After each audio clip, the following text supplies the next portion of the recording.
കഴിക്കാൻ നല്ല ടേസ്റ്റ് ഉണ്ട് കേട്ടോ സംഭവം.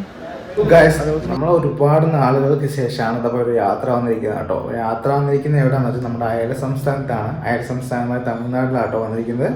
തമിഴ്നാട്ടിലെ ഒരു ഡിസ്ട്രിക്റ്റായ കള്ളക്കുറിശി എന്ന് പറഞ്ഞ സ്ഥലത്താട്ടോ അപ്പോൾ ഉള്ളത്. അപ്പോൾ നമ്മൾ ഇന്ന് എന്താ സംഭവിച്ചത്, ഇവിടെയുള്ള ലോക്കൽ സ്ഥലങ്ങളൊക്കെ ഒന്ന് കാണാമെന്ന് വെച്ചിട്ടാട്ടോ.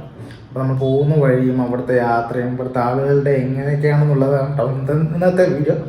അപ്പോൾ ഈ വീഡിയോ നിങ്ങൾക്ക് ഇഷ്ടപ്പെടുവാണെങ്കിൽ എന്തായാലും നമ്മുടെ ചാനലൊന്ന് ഫോളോ ചെയ്യാനും സബ്സ്ക്രൈബ് ചെയ്യാനൊക്കെ. എന്ത് ഫീലാന്നറിയോ ഇവിടെ. ഇതാണ് കേട്ടോ പുറത്ത് ഞാൻ സ്റ്റേ ചെയ്തത് ഇവിടെയാണ്. അതായത് SL പാർക്ക് ലോഡ്ജ് വന്ന സ്ഥലത്താട്ടോ. സംഭവം കുഴപ്പമില്ല. അത് നല്ല റഷാട്ടോ. സത്യം പറഞ്ഞാൽ ഒരു തീരെ എത്ര വലിയ വൃത്തിയൊന്നും ഇല്ല. എല്ലാം കറപറാന്ന് കിടക്കുന്ന സ്ഥലമാട്ടോ.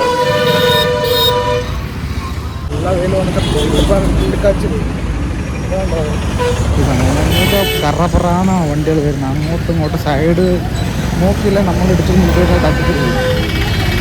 ഇതാണ് ഇവിടുത്തെ കള്ളക്കുറിശിയുടെ ബസ് സ്റ്റോപ്പ് കേട്ടോ.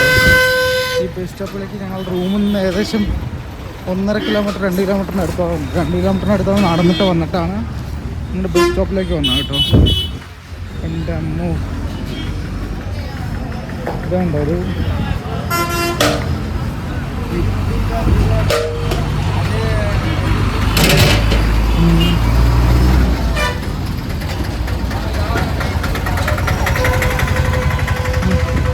എൻ്റെ പൊന്നു. ഇവിടെ മൊത്തം നല്ല, ഇവിടെ ഒരുമാതിരി വൃത്തിയില്ലാത്ത സ്ഥലമാട്ടോ. സത്യം പറഞ്ഞാൽ അത് ബസ് സ്റ്റോപ്പ് പറഞ്ഞതാ എന്താ അത് കാറപ്പറാന്നാണ് കിടക്കുന്നത്. തീരെ വൃത്തിയില്ല കേട്ടോ. ഇതാണ് കള്ളക്കുറിശിൻ്റെ ഈ സൈഡിൽ നിന്ന് എങ്ങോട്ട് പോകുന്ന എല്ലാ സൈഡിലേക്കും പോകുന്ന ബസ്സാട്ടോ. അവിടെ പോണ്ടിച്ചേരി, ചെന്നൈ തുടങ്ങിയ എല്ലാ സ്ഥലത്തേക്കും പോകുന്ന ബസ്സാണ്. നമ്മൾ ചെന്നൈ വശത്തിലേക്ക് പോകുന്ന കേട്ടോ. ചെന്നൈയിലേക്ക് പോകുന്ന വഴിൻ്റെ ബസ് ഇതെവിടെ ഉണ്ടെന്നാണ് പറഞ്ഞത്. സംഭവം ചോദിച്ചു നോക്കട്ടെ ആരടുത്തെങ്കിലും.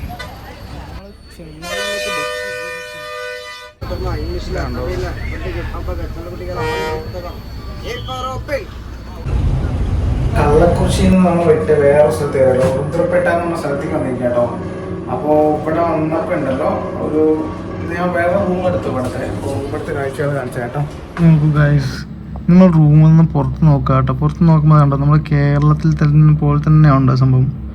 എന്ത് രസമാണെന്നറിയോ, കാണാൻ നല്ല രസമുണ്ട് കേട്ടോ. അത് നോക്ക്, പശുവിനെ മേച്ചുകൊണ്ട് വരുന്ന ഒരു അമ്മൂമ്മ. എന്താ ഇത് റെയിൽവേൻ്റെ ഇതാട്ടോ. ഞാൻ നൈറ്റ് ഈ സൈഡിൽ കൂടെ നടക്കാം കേട്ടോ.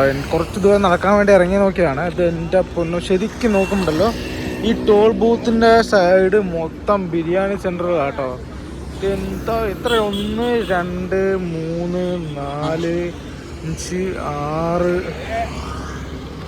എന്താ 6 7ഓളം ബിരിയാണി കടകളാണ്. ബിരിയാണി കടകൾ മാത്രമേ ഉള്ളൂ. ഈ സൈഡുണ്ട് ആ സൈഡുണ്ട്, ഒരുപാടെണ്ണം ഉണ്ട് കേട്ടോ.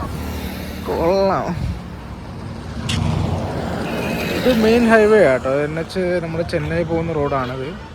ആ പോകുന്ന വഴിയുള്ള സൈഡത്തേതാണ്. മൊത്തം ബിരിയാണി സെൻ്റർ ആയതുകൊണ്ട് നമ്മൾ നേരെ കയറിയിട്ടാണ് സ്റ്റാർ ബിരിയാണീസിൽ. ഇതാണ് സ്റ്റാർ ബിരിയാണീസിൻ്റെ സംഭവം. ഇവിടെ ഇപ്പോൾ ഉള്ള സംഭവം എന്തൊക്കെയാണെന്ന് വെച്ചാൽ ഒന്നെന്ന് പറഞ്ഞാൽ ചിക്കൻ ബിരിയാണി ഉണ്ട്, അതേപോലെ മട്ടൻ ബിരിയാണി. ബീഫ് ബിരിയാണി അങ്ങനെയുള്ള സംഭവമൊന്നും ഇല്ല കേട്ടോ. മട്ടൻ ബിരിയാണിക്ക് 350ഉം ചിക്കൻ ബിരിയാണിക്ക് 260ഉം. ഓടി എങ്ങനെയുണ്ടെന്ന് സംഭവം നോക്കിയിട്ട് പറയാം കേട്ടോ. അതിൽ നമ്മുടെ സംഭവം വന്നു കേട്ടോ. എന്താ സംഭവം നോക്കട്ടെ. 260 രൂപയുടെ ബിരിയാണി എങ്ങനെയുണ്ടെന്ന് നോക്കട്ടെ കേട്ടോ. ഒരു കോഴി ഫുള്ളായിട്ട് വെക്കാനുള്ളതുണ്ടോ, ക്വാണ്ടിറ്റി ഉണ്ടെന്ന് തോന്നുന്നു കേട്ടോ. സംഭവം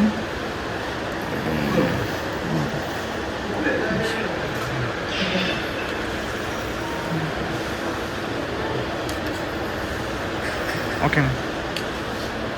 സത്യം പറഞ്ഞ ഒരു കോഴി ഫുള്ളുണ്ടെന്ന് തോന്നുന്നു കേട്ടോ. ചിക്കൻ നല്ലപോലെ ഉണ്ട്. ചിക്കൻ ജ്യൂസി ആയിട്ട് സൂപ്പറാണ്. കഴിക്കാൻ നല്ല ടേസ്റ്റ് ഉണ്ട് കേട്ടോ സംഭവം. ഈ ഗ്രേവി നോക്കി കഴിക്കുമ്പോഴല്ലോ എൻ്റെ പൊന്നോ സൂപ്പറായിട്ട് വെച്ചാൽ കിട്ടും. എനിക്ക് ഭയങ്കര ഇഷ്ടമായിട്ടോ.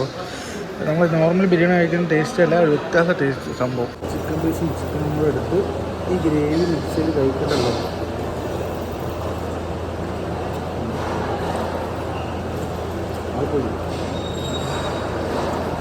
അത് വേറെ ടേസ്റ്റ് ആണോ.